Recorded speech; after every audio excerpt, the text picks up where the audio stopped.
নাম শুনি, রাস্তায় দেখতে দেখতেও যাই।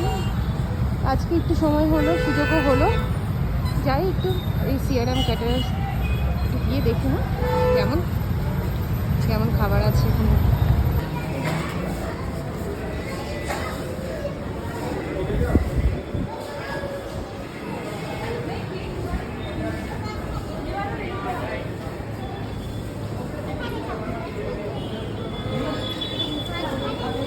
মাম্মা প্যাক করে নিয়ে নাও, রুমে গিয়ে খাবো। এই সেই বিখ্যাত জিলেপি, যেটা আমার কিন্তু অসাধারণ লেগেছে।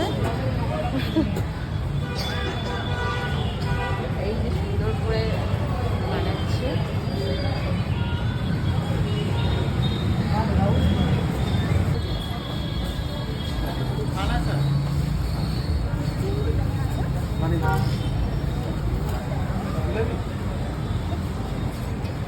ফুচকারও স্টল রয়েছে।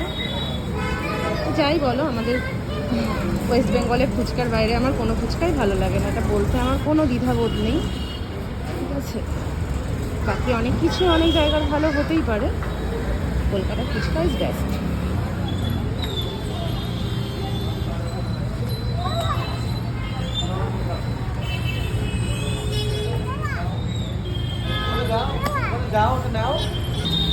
রাজ কচুরি, जी राज कचौरी। আচ্ছা राज कचौरी चाट।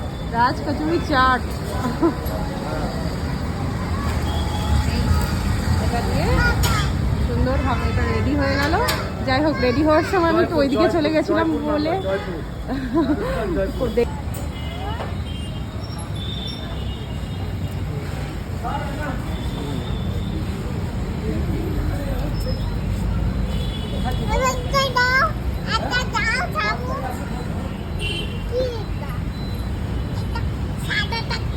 আচ্ছা, রাজ কচুরি চাটটা প্রথমে মুখে দিয়ে আমার একটু দই বড়া টাইপ লেগেছিল, সরি দই ফুচকা টাইপ লেগেছিল, বাট এখন দেখছি এটার নাম রাজ কচুরি হওয়ার একটা কারণ আছে। এর ভেতরে না অনেক কিছু আছে, এই জন্য এটার নাম রাজ। বরকে বললাম একটু জিলেপি ঘরের জন্য নিয়ে নাও, আর হচ্ছে কি আমি যখন বাড়ি যাব তখন একটু বেশি বেশি করে আমাকে কিনে দিয়েও নিয়ে যাব। আর এখন একটু নিয়ে যাচ্ছি, আমরা ঘরে গিয়ে খাবো।